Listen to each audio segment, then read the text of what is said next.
ভয়ঙ্কর কাণ্ড।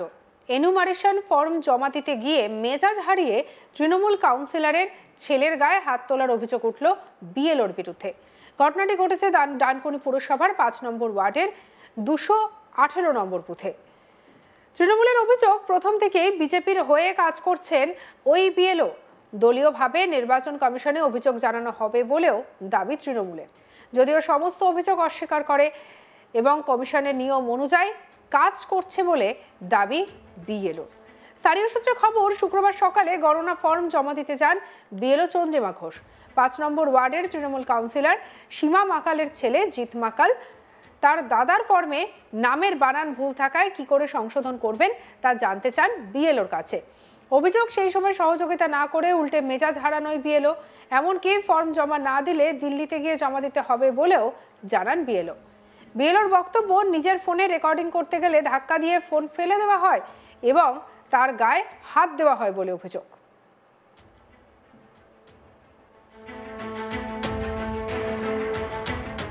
তৃণমূল কাউন্সিলরের ছেলে জিৎ মাকাল কি বলছেন শুনবো।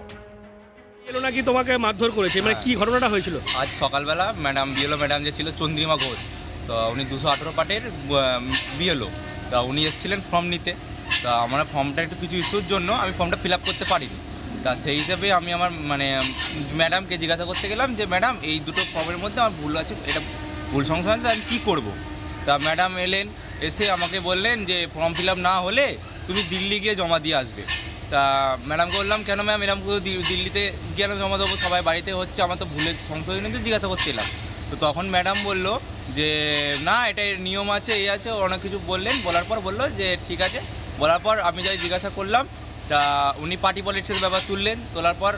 করার পর তখনই এমনি আমার হাত থেকে ফোনটা আমি ভিডিও করছিলাম, তো ভিডিও করার পর আমার ফোনটা হাত থেকে কেড়ে নেয় এবং ফোনটা ফেলেও দেয়। ফোনটা তখন আমার ভেঙে যায়। তো এই অভিযোগে আমি কিছু মানে ব্যবহার যে হলো, হেনস্থা হলাম, এরম করে যে চলে। অ্যাজ এ জনপ্রতিনিধি হিসেবে আমি জিজ্ঞাসা করতে গেছিলাম, কিন্তু আমাকে এরম যে ব্যবহার করলো, খুব খারাপ ব্যবহার হলো। যদিও বিএলও চন্দ্রিমা ঘোষের দাবি এরকম কোনো ঘটনাই ঘটেনি, উল্টে তার নামে মিথ্যে রটনা হচ্ছে। কমিশনের নিয়ম মেনে কাজ করছি, উল্টে তাকে উদ্দেশ্য করে গালিগালাজ করছে কাউন্সিলরের ছেলে। কি বলছেন চন্দ্রিমা ঘোষ শুনবো। একটা অভিযোগ হচ্ছে যে আপনি নাকি এই ভোটার কেউ আছে ফর্ম জমা নিতে এসে নাকি গুইরাম মাকাল আছেন, ওনার বাড়িতে এসেছিলাম। তো এখানে আস্তে আস্তে বললাম, সার্ভে তো করতে হচ্ছে এখন, তো ওনাকে বললাম যে বাড়িতে কেউ আছেন ফর্ম জমা দেবেন। তো ওনার বাড়ি থেকে ওনার ছেলে বেরিয়ে এলেন, তখন আমি এই গলিটা দিয়ে এদিকে এসে এখানটায় দাঁড়িয়ে আছি। তো উনি বললেন যে 4 তারিখে তো লাস্ট ডেট জমা দেওয়ার। তো আমি তাতে বললাম যে হ্যাঁ ঠিকই শুনেছেন, 4 তারিখে ওর ডেটটা আছে, 27 তারিখে লাস্ট ডেটটা ওটা কমিয়ে নেওয়া হয়েছে। তো তারপর উনি বললেন যে আমি 4 তারিখে জমা দেবো। ঠিক আছে, ভালো কথা। আমি তখন বললাম যে 4 তারিখে জমা দিতে গেলে তাহলে আপনি একদম বিডিও মারফত ভারতীয় নির্বাচন কমিশন যে আছে সেখানে গিয়ে জমা দিয়ে আসবেন। তো আমি ওনাকে একটা লেখা পড়ালাম, ওনার মা ছিলেন সীমা মাকাল। তো উনি ফর্মটা ওনাকে দেখালাম, দেখিয়ে বললাম যে আপনি একবারটি পড়ুন লেখাটা কি আছে, ভারতীয় নির্বাচন কমিশন, তার মানে কি ইসিআই, মানে এটা যাবে একদম দিল্লিতে, এটা কোনো পলিটিক্যাল ব্যাপার না। তো যাই হোক, তো উনি বললেন যে আমি চশমা পরে নেই, আমি পড়তে পারবো না। তো আমি তখন বললাম ঠিক আছে, তাহলে আমি পড়ে শোনাই। তো ওনার ছেলের সাথে এইটুকু কথা হয়েছে যে 27 তারিখে জমা দিতে না পারলে আপনি 4 তারিখে আবার আমি নিতে আসতে পারবো না, কারণ ডেটটা কমিয়ে দেওয়া হয়েছে। উনি কথাটা শুনলেন না, অনেক গাজবাড়ি করলেন। যাই হোক, এটা ওনার এলাকা, উনি যা ইচ্ছা করতে পারেন, সেখানে আমি নেই। আর তখন কথায় কথায় উনি ভিডিও করলেন, ফোনটা নিয়ে ভিডিও করেন, বললেন যে দেখুন এই দিদিমণি এখানে কিছুই মানে ঠিকঠাক খবর জানেন না, ভুলভাল তথ্য দিচ্ছেন। তখন আমি একটু রেগে গেলাম।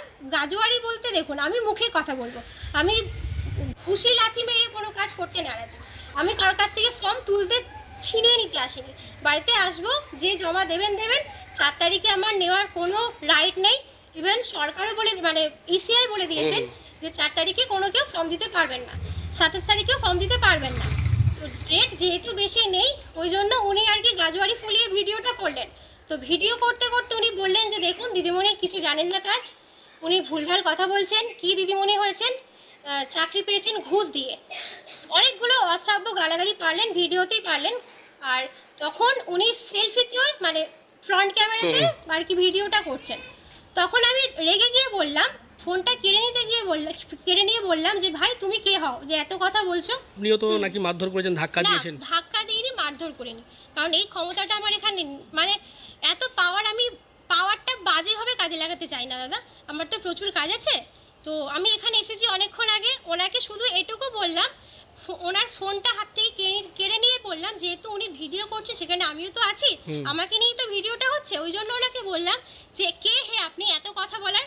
তখন ফোনটা আমি কেড়ে নিয়েছি ওনার কাছ থেকে, এটুকু হচ্ছে কথা।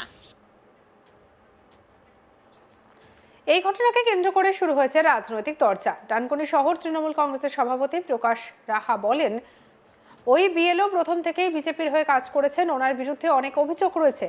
আজ একটি ছেলেকে মারা হয়েছে, ওনার বিরুদ্ধে নির্বাচন কমিশনের কাছে অভিযোগ জানানো হবে। কি বলছেন প্রকাশ রাহা, শুনুন। মেজাজ হারিয়ে কার্যত চড়াও হচ্ছে এবং মোবাইল কেড়ে নেওয়া হয়েছে, মারধর করা হয়েছে, এমনটাই যে অভিযোগ করছে। আপনি এসেছিলেন, খোঁজ খবর নিলেন, কি বলবেন দাদা?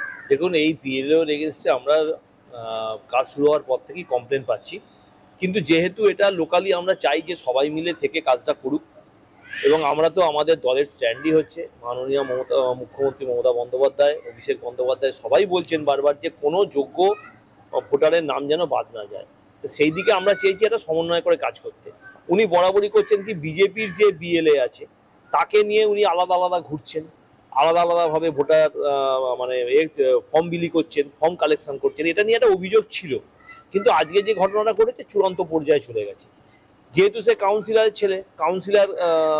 ছেলে কেন কাউন্সিলর জানে না কিভাবে করতে হবে, তা তিনি হচ্ছেন বিএলও, তার থেকে সাজেশন কেউ নিতেই পারে, এবং উনি সাজেশন দিতে নৈতিকভাবে দায়বদ্ধ।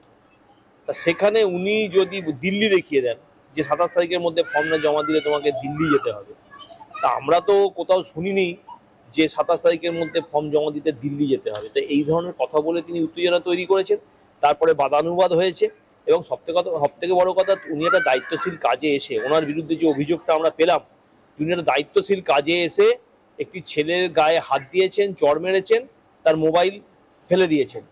তা এই যে একটা ব্যাপার, যে ব্যাপারটাতে হয়ে যাচ্ছে কি এলাকায় একটা উত্তেজনা তৈরি হয়ে যাচ্ছে এবং আসল কাজটা বিঘ্নিত হচ্ছে। তাই এই ব্যাপারে আমরা আমাদের যে অফিসিয়াল অভিযোগ যেটা জানাবার আমরা জানাচ্ছি, দলকেও আমরা জানাবো, এবং আমরা আশা করব প্রশাসন এই ব্যাপারে সঠিক সিদ্ধান্ত নিয়ে কাজটা যাতে নিরপেক্ষতা বজায় রেখে কাজটা যাতে হয় তার ব্যবস্থা প্রশাসন গুরুত্ব সহকারে করবে। সঙ্গে রাখুন আজ তাক বাংলার ইউটিউব চ্যানেলকে। আপনার মতামত অবশ্যই আপনি জানাতে পারেন কমেন্ট সেকশনে। কেমন লাগছে আমাদের খবরগুলো সেটা জানাতে ভুলবেন না, শেয়ার করে নিন।